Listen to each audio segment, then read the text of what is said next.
Greetings and welcome to your Oracle message for the day. I am Kat Morgan and I welcome you to this video, this channel, and to this space. This is a timeless reading for the collective, so whenever and however you come across this video, it's the right time for you to be getting this message. We've been pulling one card every morning from our mega deck. You can look down in the description below if you have been not here before, if this is your first time. And if this is your first time, please feel welcome in this space. The only thing you're ever going to hear is love, support, encouragement. Every now and then, little comments from my cat, Abby. I don't know if you heard that. She's like, meow. But yes, that's what we are doing here always on this channel. It's all about you. The only reason why I'm here is because you are here. So thank you so much for joining us. If you have never been here before, please feel welcome in this safe space. The comment section is yours. You can feel free to share anything that you feel the collective would benefit from. So anything that you're getting from the card itself, anything that I say, anything, messages that come to you, or anything else. If there's something that you would like the collective to send you support, encouragement on as well. So thank you so much for being here, new and returning friends. We have been going through the mega deck, as I said, and today's card is the Woodland Wardens from Jessica Roux. It's card number 44. I had to look that up, the Roman numerals, but it is 44, the Hawk and Thistle, representing graceful persistence. Graceful persistence. So before we go in the book and look in the to see what the reading says for us for the book for today, I always want to get all of the information, all of the messages that I can possibly get from the card itself, from the image before us. So we have this beautiful, I love this rendition of this hawk. Really is total definition of grace. Definition of grace. The thistle, not so much. You know, persistence, I can see that. So let's just do a little bit of digging on all of these different aspects, these different parts of this card. The card number 44, or the number 44. I like the number 4 on the keyboard on a computer. It's the number 4 also is the dollar sign. So anytime you have repetitions of 4s, I'm always kind of giggling. Yes, that's the confirmation. More abundance is coming, more success, more prosperity. So those are always fun, seeing those for a reading, as well as 4 plus 4 equals 8, which is our number of infinity. But what does the angel number 44 mean? It can mean strength, a reminder to stay strong in challenging situations. And if you've ever tried to pull a thistle off the flower, off the plant, you'll find out what the definition of staying strong really is. It's a representative of balance, to maintain balance in your life, a reminder to protect your positive energy, to work toward your goals, to practice self-discipline, to have self-confidence, a reminder to be resilient, a sign of a powerful connection to the divine, a sign that you are being guided and supported by your angels and spirit guides, a reminder that hard work is important for success, inspired hard work, I want to add, a reminder that practical actions are important for success, and a sign that your hard work is paying off and that you are close to achieving your goals. Some say that seeing the number 44 is a sign that you are on the right path and that your hard work will pay off. It may also signify a need to meditate and connect with nature. So very interesting little snippets there for the number 44. If you have any special significance in your life for the number 44, if you are 44, or I doubt that anybody's born in 44 in a year that ends in 44, but maybe numerically, in numerology it does. It may be the number of your name. I'm not sure. You know, if you feel like sharing anything about that, feel free to do that. What is the spiritual significance of our hawk? In Native American traditions, hawks are always seen as protectors and guardians and symbols of strength, grace, power, freedom, and courage. Doesn't that sound like just everything you want in your life? Strength, grace, power, freedom, and courage. I want you to take any or all of those words and make them like a mantra for yourself for today. Okay? I walk in strength, grace, power, freedom, and courage. Say that out loud with me. I walk in strength, grace, power, freedom, and courage. And see what happens. Sit up straight, darling. Hold your chin up. Now you feel that power, don't you? Yes, absolutely. In Egyptian mythology, hawks are associated with the god Horus, who represents the sky and kingship. And some people consider hawks to be spirit animals that can help them see beyond the obvious, to process challenges, and to view the world from a higher perspective. Various Native American tribes understood the hawk as a messenger, bringing insight, discernment, and focus into our lives.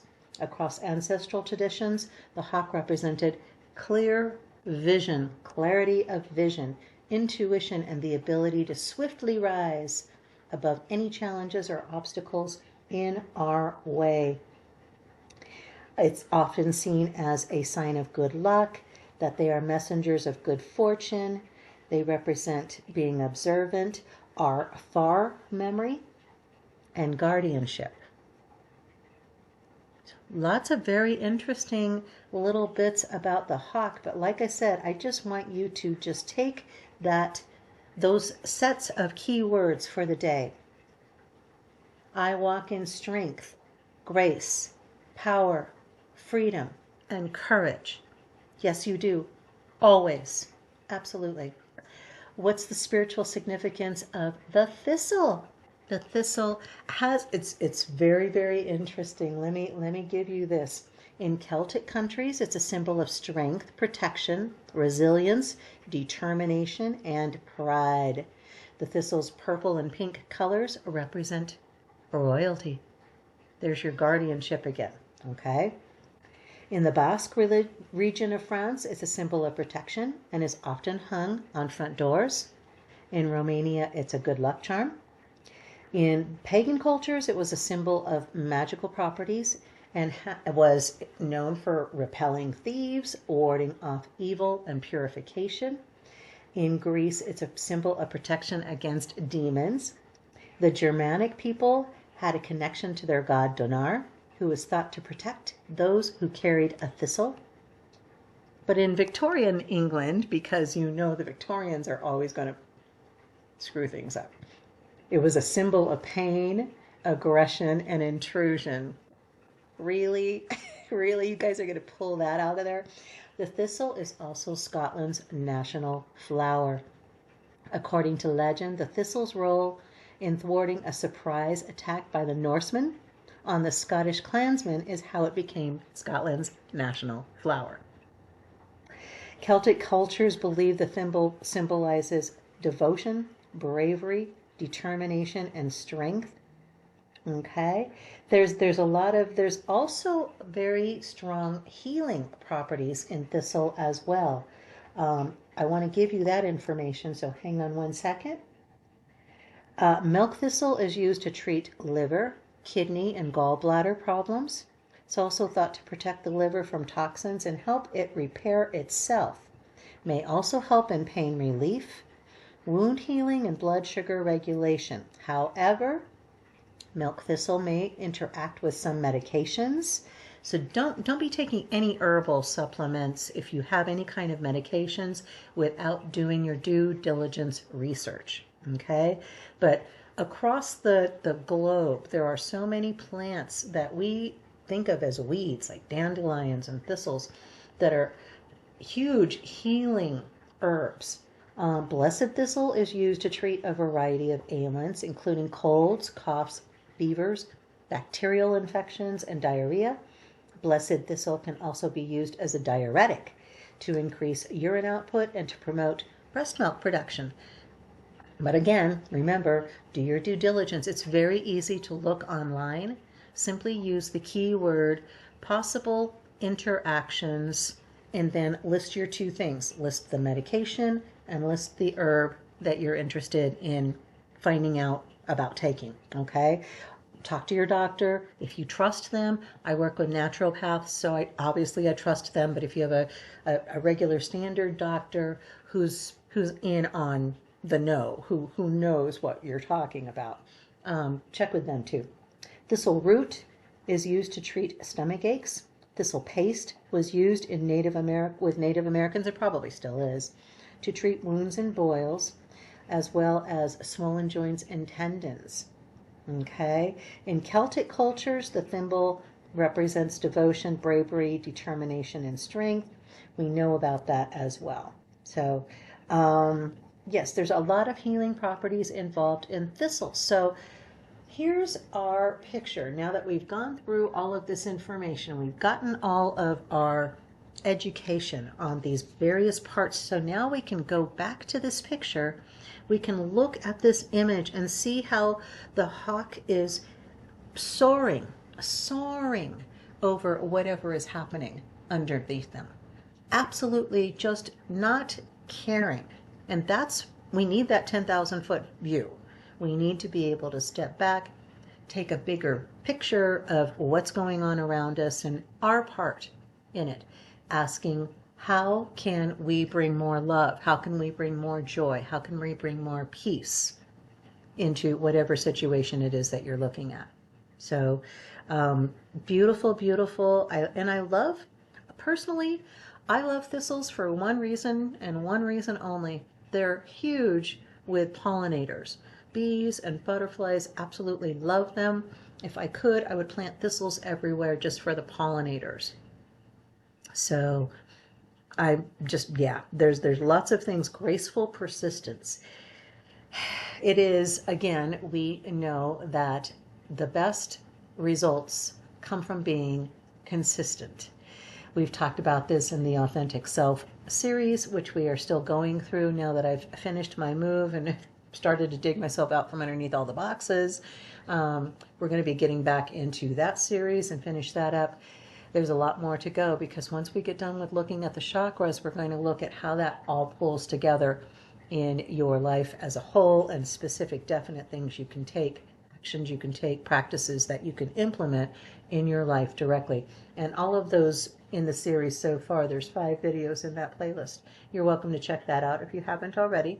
But the whole idea is being consistent with our authenticness, our authentic self, being consistently us, not worrying about other people's opinions. I've said this a lot of times. If you feel that you are called, you are led to lead a specific kind of life, maybe it's a life on the streets. Maybe that's your calling, is to minister to people on the streets by living there. I can't tell you that that's a right or wrong path. You're the only person that can know that. Whatever path you're on, you're the only person that can say whether it's right for you, whether it's true for you or not. So don't listen to what anybody else's opinions are, whatever it is. If you're a mechanic and you work on cars and your family is all scientists, rocket scientists, and they're like, you're wasting your talent, you're wasting your good genes, your good chromosomes for being brilliant. You're a genius. Yes, you're a genius.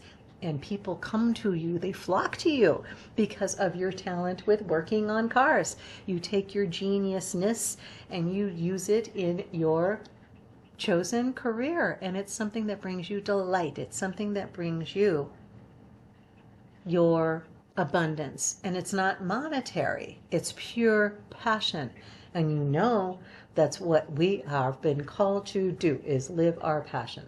Talk to Bashar, see what he has to say about that. You want to be a mechanic?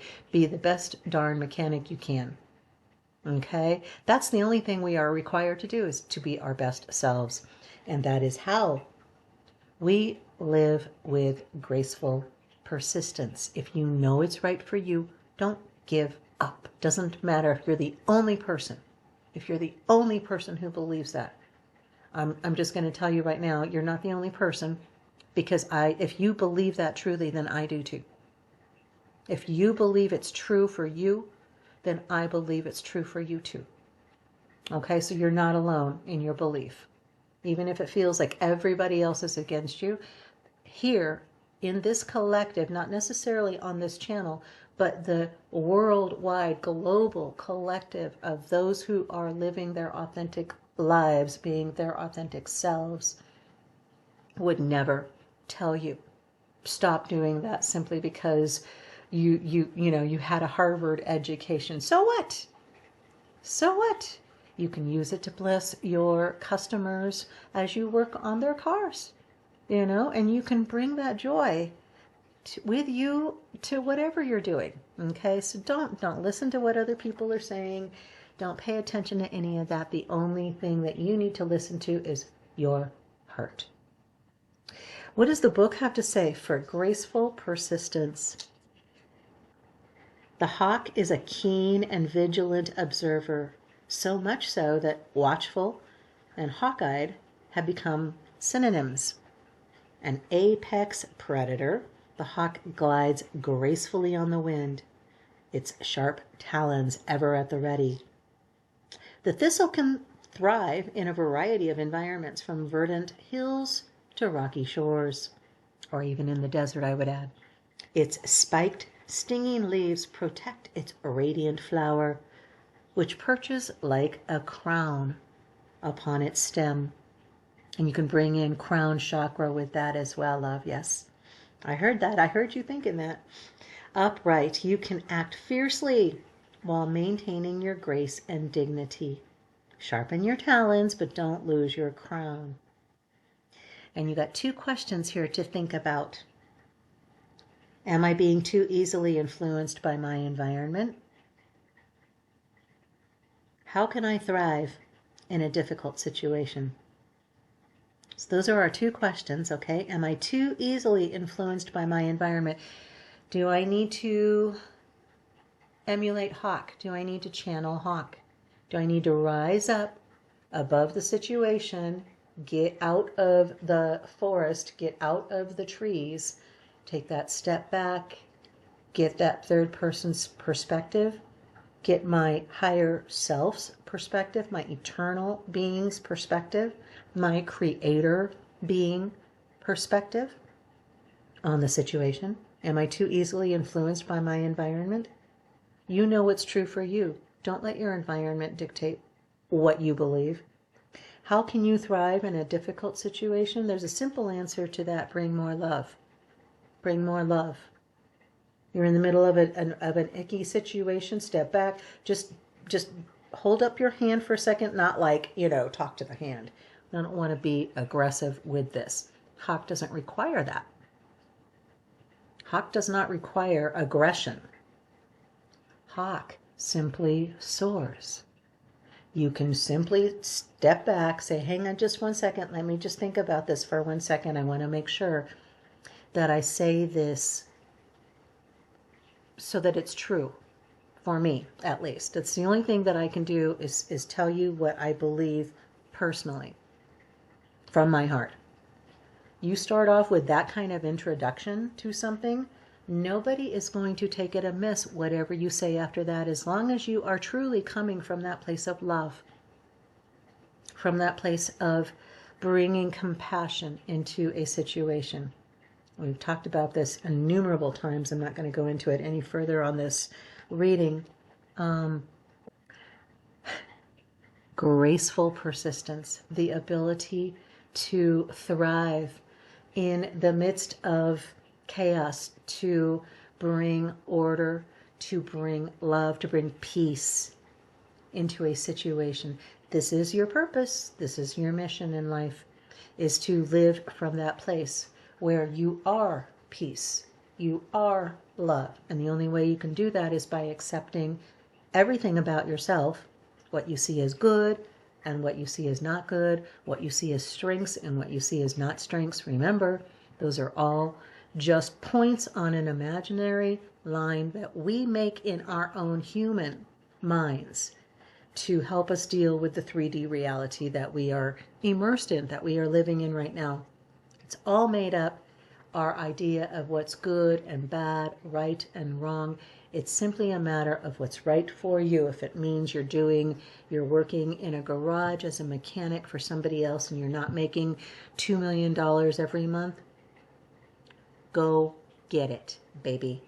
Don't listen to anybody else. Don't pay attention to what everybody else, whatever is happening around you, you do it. You remember our mantra. What is our mantra? We're going back to that. Gentle. I closed it out. I didn't even I didn't even save it. My bad. But you've got it. Okay? Gentle persistence. Don't give up on your dream. Don't give up on your truth. Don't give up on your integrity. Carry it with you. Wear it as a cloak. Stick it on your head as a hat. But carry it with you. You are this hawk. You are this thistle. You are strong. And pollinators love you. So don't be surprised if you see today, for the next couple of days, maybe if you see hawks around, if you see thistles around you, or if you see pollinators that seem to keep giving you flybys, don't be surprised. That kind of stuff starts to happen. So anyways, that's our reading for the day. I do hope that it resonated and blessed you. I had a lot of fun with it. This is going to be one of my favorite cards from this deck for sure. I love this beautiful image. So take this strength of the hawk, this courage of the thistle, and walk in your integrity in that today. I love you. Have the most amazing, fantastic day. You are blessed. Be blessed. Have a blessed day. Namaste and ciao for now.